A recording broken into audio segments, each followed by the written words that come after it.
ayun, welcome back again to my YouTube channel. And para po doon sa mga hindi pa nakakapag-claim ng kanilang prizes na nanalo nung Monday. So guys, i-mention ko na yung name nyo kasi bakit hindi nyo nakiklaim? Iisa pa lang yung nagkiklaim, no? So yung nanalo po si Ana Juliana Joaquin, si Wena de Guzman, so bali na-claim na ni Rowena to. Si Jovan Mendoza, si Ann Malangis, and si Joniel Ebarat. So yan, congratulations po sa nanalo nung Monday. Bali guys, mag-PM na kayo sa aking Gmail account, Telegram account, and then sa Facebook account ko. So ngayon guys, update ko ulit kayo about kay AJL na isang investment platform. So ngayon guys, meron naman siyang bagong pakulo. Kasi dito guys, meron silang flexible product which is ito nga si Nuclear Energy Fund. So ito guys is short term lang which is pwede mo na agad makuha yung pera mo dito. So ngayon nga yung kanyang release, September 6, 2023. So ngayon guys, ito nga yung flexible which is meron na ditong active na Coal Fund 1, which is para to sa mga VIP Zero, which is ang investment amount dito guys is 590 pesos. Within 15 days guys, magiging 3,540 to. And then meron pa rin dito sila guys na pre-sale, which is ito nga yung ngayon nga i-release.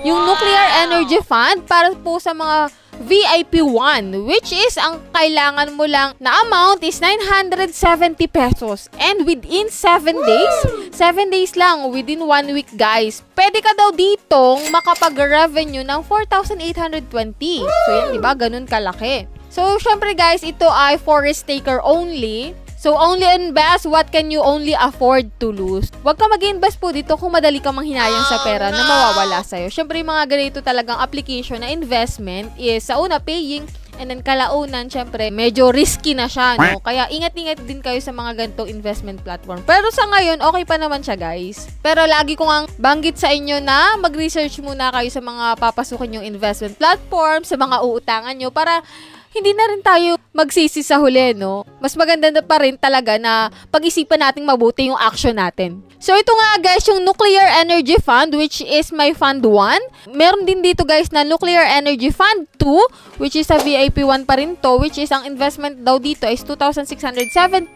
And then after 7 days guys, 1 week lang, pwede ka dito makapag-revenue ng 14,578.20. So, ganun kalaki guys. So, kung gusto mo na madali ang investment, ito yung iti-take mo. Pero, pag-isipan mo pa rin mabuti, no? So, dito guys, may Nuclear Energy Fund 3, 4, and then hanggang Nuclear Energy Fund 5. Which is, ang mga VIP 1 dito, guys, na mag-invest ng 37,700 pesos is, within 7 days daw, is pwede kang makakuha ng 290,000 pesos. Wow, diba? Ganun kalaki. So, medyo risky talaga to guys, yung mga ganitong application. Pero, still, nasa sa inyo pa rin yung desisyon kung iti-take nyo ba to or hindi. Pero, ito nga yung sa akin, isinishare ko lang sa inyo kung anong meron sa application na to. Then, kayo na lang talaga magdidesisyon kung itatry mo ba tong app na to or hindi. So, yan lang guys yung vlog natin about kay AJL na isang investment platform. Para sa mga naghahanap dyan na mauutangan online, may mga links po ako dyan sa pinned comment and sa description box. Pwede nyo yun guys na i-check at pwede nyo rin guys applyan once na need nyo ng pera. So dun guys sa mga links na yon magda-direct na kayo sa kanilang application and then sa kanilang website. Meron dyan guys na 30 days, meron dyan guys na long-term repayment. So pili na lang kayo dyan guys ng mga application na babagay sa inyo na makakapag-provide ng inyong needs, no? So, yan lang guys yung vlog natin for today. Muli kong ipaalala sa inyo yung ating GCash giveaway na weekly yon tuwing Monday. And then guys, yung sa last Monday na September, which is meron tayong pa cellphone giveaway. Kaya guys, sa mga hindi pa po nakasubscribe dyan, click nyo na yung subscribe button at hit nyo na rin yung notification bell para updated kayo sa mga ganitong utangan series, sa mga earning application, and then sa ating mga pa-GCash giveaway. So, bye-bye na muna for now guys. See you tomorrow! Gone, breathing.